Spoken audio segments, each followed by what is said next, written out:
Je suis Denis Labelle, je suis à la fois médecin et écrivain.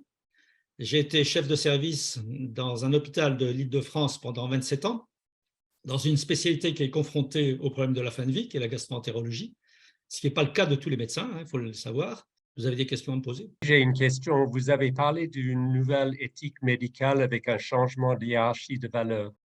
Tout à fait. Je pense que le fond du problème sur lequel on bute tous, c'est qu'en fait, nous sommes confrontés à deux philosophies contradictoires, qui est l'une, la vie coûte que coûte, et l'autre, qui est la lutte contre la souffrance. Le problème de la vie coûte que coûte, c'est que c'est soutenu par toutes les religions monothéistes, quelles qu'elles soient.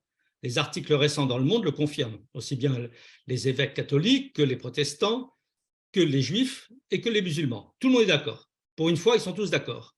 Donc, les autres, ceux qui n'ont pas la même foi, qui n'ont pas obligatoirement la même philosophie, disent qu'il y a un certain moment où la lutte contre la souffrance supplante la vie coûte que coûte. Et donc, la plupart du temps, les médecins font les deux en même temps quand il y a une maladie curative. Vous soignez un malade, vous lui supprimez ses souffrances et vous prolongez sa vie. Parfait. Ce sont les maladies curatives. Et puis, il y a un moment où la maladie devient incurable. C'est systématique. On en est tous là un jour. Et à ce moment-là se pose la question, quelle est la priorité? Quelle est ma priorité en tant que citoyen? Ce n'est plus au médecin de décider. C'est aux citoyens de décider. Est-ce que je préfère la vie coûte que coûte parce que je suis catholique, parce que je suis protestant, etc., etc. Ou est-ce que je dis stop, ça suffit, j'ai vécu, ma vie est accomplie, je n'ai pas envie de souffrir plus, et donc je préfère partir. Et je préfère raccourcir ma vie et partir que de continuer à souffrir. Et ça, c'est parce que je ne crois pas au-delà, parce que je suis athée, ou parce que ceci, ou parce que cela, et même parce que je suis catholique, j'en vois en permanence. Donc voilà, ce débat entre ceux qui veulent la vie coûte que coûte et ceux qui disent il y a des moments pour la vie et des moments pour la lutte contre la souffrance qui doit primer, c'est essentiel. Et dans la loi Claes-Leonetti, c'est un exemple typique, une illustration parfaite de ces deux constantes.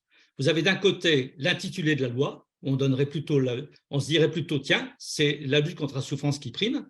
Et quand vous lisez le texte de la Haute Autorité de Santé, ce ne sont que des critères pour retenir la vie coûte que coûte, qui est la philosophie de la Société française des soins palliatifs.